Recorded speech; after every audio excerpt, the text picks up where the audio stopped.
Hello, it's Dr. Ross Anderson here for IIT, that's Innovative Ionization Technologies Incorporated. And what we do at IIT is to find and bring to North America innovative ionization technologies that can help people with their health. We have a number of these various ionization technologies that we have discovered, improved, and are bringing to people so that they can access them to improve their health, because these are drugless, safe ways to get significant changes with certain health challenges. So today we are talking about the Iyashi wand. Now when you receive your Iyashi wand, it will come in a box like this. The wand will actually come in its own carrying case, which you can put in your pocket and protects the wand. And then you have the wand itself. So we're going to take a closer look at the wand. If we look very carefully at what we receive, we've got the wand, we've got the carrying case, we've got the box, and we have the Iyashi Authenticity Card, which in itself is an ionization product. These cards actually produce their own ionic stream and are extremely beneficial when carried on the body. They should be carried in a pocket. You can carry it in your wallet, but you're better off to actually carry it in your pocket, and they will actually improve the way the body functions. And you will notice on the back that it says BFIT certified. That is referring to biometric frequency infusion technology, which is a technology that I co-developed a number of years ago for infusing energy patterns into certain materials. The Iyashi wand is a fabulous material for infusing energy patterns into, because it is made of a very high-grade stainless steel, with the internal components being ionic ceramic materials of various sorts in the form of beads and also powder as well. And if you do some research on exactly what's in here, you'll find that these are very, very powerful mediums that can transmit a significant amount of energy from the wand. Now if we look very carefully, we can see the Iyashi wand is inscribed, and that each wand has a serial number. Each wand is very individual and has its own number, which identifies it with the owner and which allows you to make sure that nobody else takes your wand. The distinctive thing about the Iyashi wand is the energy signature in the wand. The energy patterns that were infused in these wands have been very, very carefully structured to increase the effectiveness in balancing body energy patterns, increasing healing, relieving pain, increasing circulation, doing a number of things to benefit the person that is either using it or that is having it used on them. There's a significant difference between the Iyashi wand and other wands on the market who do not use the biometric frequency infusion technology to enhance the energy pattern of their wand. You will notice that the wand has a clip, so it can be kept in one's pocket. The clip will hold it in the actual carrying case, or it will hold it in your pocket. I frequently carry one and like to carry it in my shirt pocket, but there are times when I put it in my pants pocket as well, depending on perhaps if I want the ionization energy in a certain area. Now generally we hold the wand like so, and the actions for using the wand are circular, sweeping. There are a number of different methods for using the wand, and that's the purpose of this video, is to go through these so that you will be using it in the most beneficial manner that will give you the kind of changes that you would like to from your investment. Now let's talk for a minute about what is called zero-point energy. Zero-point energy is what these devices are known as, zero-point energy wands. What exactly is zero-point energy? Zero-point energy is an energy position that has to do with molecular structure and life energy. It's very complex. What we are talking about with these instruments is the ability of the instrument to return the cells in the body to a source point energy, to what we call a phase lock into a certain energy pattern that allows for the initial energy patterns that were there when the cells were created and were healthy to return. Obviously we all want to be healthy, and that is the point of all this, is that we are able to actually bring back a healthier state to the cells. Now, one of the other things that I want to talk about with the Iyashi wand is what appears to be its ability to amplify what we call healing intent. Now, healing intent is the intention of the person to affect a healing energy into the person they're working on, the person they're working with, the plant, the pet, whatever they may be actually trying to affect. And healing intent is the intent to heal. Now, we all know that there are such things as faith healers. These things really do exist, and there really are miraculous healings that occur at many of these things that you might see on television.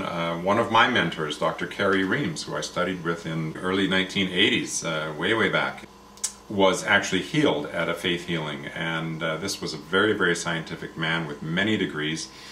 And a healer named Catherine Kuhlman actually did a session with him, and he had been unable to walk after a World War II injury. He actually stepped on a landmine, and after the healing he was able to walk, and he was able to walk from that point on.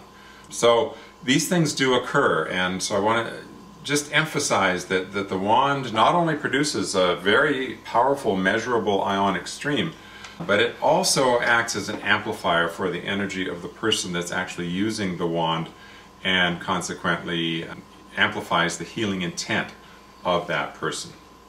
So here we are with our subject Barb, and we are going to go over some of the wanding techniques that we use on a regular basis for various different challenges.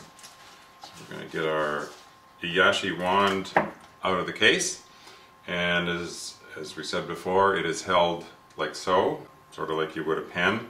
This is the best way to hold the wand. It gives us the best access. And the first motion that we're going to do is the simple circular motion. And let's say Barb had a sore hand here. We are just about an inch, half an inch to an inch from the area we are aiming the wand at. And we are going at about 3 to 4 circles per second in a clockwise motion. Now, for older people, we want to go more slowly. Their energy isn't as vital in most cases as younger people. So with younger people, we can speed up, and with children, we can actually go quite quickly. It depends on the age of the person, and we go 3 to 4 circular clockwise motions, and this will work very nicely on a number of different types of problems. The second motion that we want to talk about is circling with a sort of a dot or a dip. And so we can use 1 circle and then dip, and 2 circles, or we can use 3 and dip. 1, 2, or 3, they all work very similarly. This is a method that is much better for breaking up congestion and is extremely good for various types of more chronic challenges that have been there for quite some time, as opposed to acute short-term problems. So 3 circles and a dip, 2 circles and a dip, 1 circle and a dip, and this motion becomes very natural after we get used to using it for a while. The next technique that we're going to talk about is actually called dotting, and it's a very simple in and out motion. It's extremely effective for things like sinus problems, that people have sinus congestion, allergic sinusitis and rhinitis and that sort of thing. So we just are using a very gentle in and out motion, and we're going from about a 1/4 inch to 1.5 inches thereabouts from the area that we're aiming to affect. And 5 to 15 minutes is a good time period. And once again, more chronic problems take longer, and more acute problems generally resolve in a shorter period of time. So the dotting is real simple. It's just an in-out motion like this on the areas that we want to affect, and the ionic stream from the wand is then, of course, going in and out, and is alternately affecting the areas that we are working on. So the dotting technique is very simple, very easy, and quite effective. Circle dipping is another method. It is similar to circle with a dot, but in a slightly different pattern, so very effective for headaches. So we're going 3 or 4 circles and then a couple of motions in and out. We can actually change the pattern of this and do 3. We don't have to do 2. We can do 1 if we want, but it seems to be a little more effective if we do 2 or 3. And we can do 3 circles, 4 circles. Very effective for joint pain and headaches.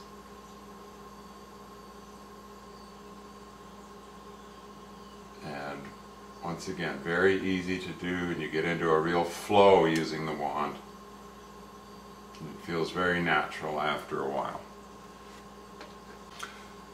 Another method that we want to talk about is the dipping method. Now this is a little bit larger motion.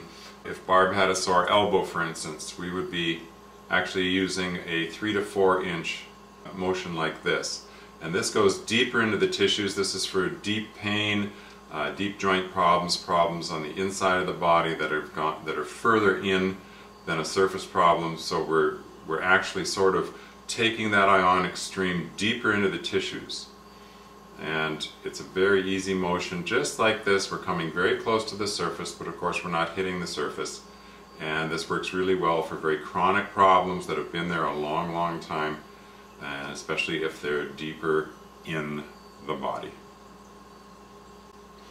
Directional dipping is similar in a way to dipping, but if there's an extreme swelling and we wish to get the swelling down, we're going to actually be doing a motion like this, where we're dipping and we're actually going, the dip is in the direction toward the heart. So not away from the heart, but toward the heart. So we want to help with getting congestion out, removing swelling, and this is going to take a bit of time. 5 to 20 minutes would be a time period, and if you need to, you might want to have to switch hands at times. It's really a good idea to learn how to use the wand with both hands, because there may be times when you might do a very long session, and of course you want to be able to switch hands and have a little more stamina that way. So directional dipping, good for congestion, very easy technique, helping those tissues drain. So rolling is a technique that actually utilizes the theories of foot reflexology, which is, of course, has been around for decades and decades, over 100 years. We would find the reflex spot on the foot that would correspond to the area in the body that we're trying to affect, and we are simply rolling the wand on the point, just like that. The motion is just like this. Back and forth rolling of that wand tip, and 5 to 20 minutes is usually a good time period for this. Complete foot reflexology treatments can be done using the wand very effectively. If you are a reflexologist, you might want to first find the areas that are affected, and a good reflexologist can do that very quickly, and then use the wand on those particular spots, correlating not just to the painful spots on the foot, but in most cases to the area in the body where the person is actually having challenges.